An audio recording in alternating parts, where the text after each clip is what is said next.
কারো সাথে বিরোধ নয়, বিচার বিভাগের স্বার্থে স্বেচ্ছায় বিদেশ যাওয়ার কথা জানালেন প্রধান বিচারপতি সুরেন্দ্র কুমার সিনহা।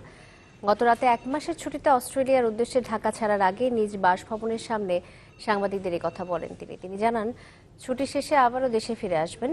তবে এ সময় সাংবাদিকদের উদ্দেশ্যে একটি চিঠিতে তিনি বিচার বিভাগের স্বাধীনতা নিয়েও শঙ্কা প্রকাশ করেন। শুক্রবার রাতে সিঙ্গাপুর এয়ারলাইন্সের একটি ফ্লাইটে অস্ট্রেলিয়ার উদ্দেশ্যে রওনা হবেন প্রধান বিচারপতি সুরেন্দ্র কুমার সিনহা। দিনভর এমন গুঞ্জন শোনা যায় বিভিন্ন মহলে।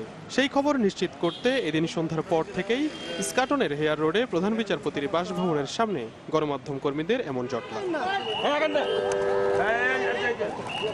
রাত 10টার দিকে বিমানবন্দরের উদ্দেশ্যে বাসভবন থেকে বের হয় প্রধান বিচারপতির গাড়িবহর। মূল ফটকের সামনে এলে বিচারপতির গাড়ি ঘিরে ধরেন সাংবাদিকরা।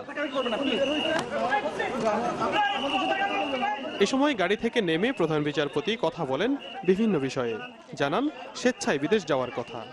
বিচার বিভাগের স্বার্থে বিচার বিভাগটা যাতে কোনো মতে কলুষিত না হোক, এই কারণেই আমি সাময়িকভাবে যাচ্ছি। আমি পালিয়েও যাচ্ছি না, আমি আবার ফিরে আসব। ষোড়শ সংশোধনীর রায় নিয়ে সরকারকে ভুল বোঝানো হয়েছে বলেও মন্তব্য এসকে সিনহার। কার প্রতি কোনো বিরাগ নেই, আমার দৃঢ় বিশ্বাস সরকারকে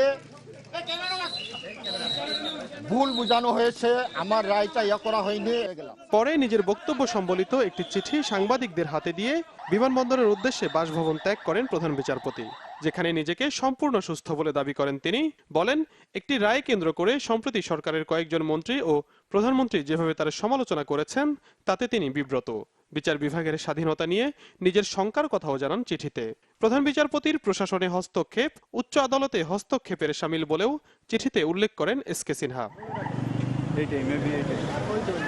সিঙ্গাপুর এয়ারলাইন্সের SQ 447 ফ্লাইটে হযরত শাহজালাল আন্তর্জাতিক বিমানবন্দর ত্যাগ করেন প্রধান বিচারপতি। সিঙ্গাপুর হয়ে অস্ট্রেলিয়ায় অবস্থানরত মেয়ে সূচনা সিনহার কাছে যাবেন তিনি। হাসান শুভ্র, চ্যানেল 24, ঢাকা।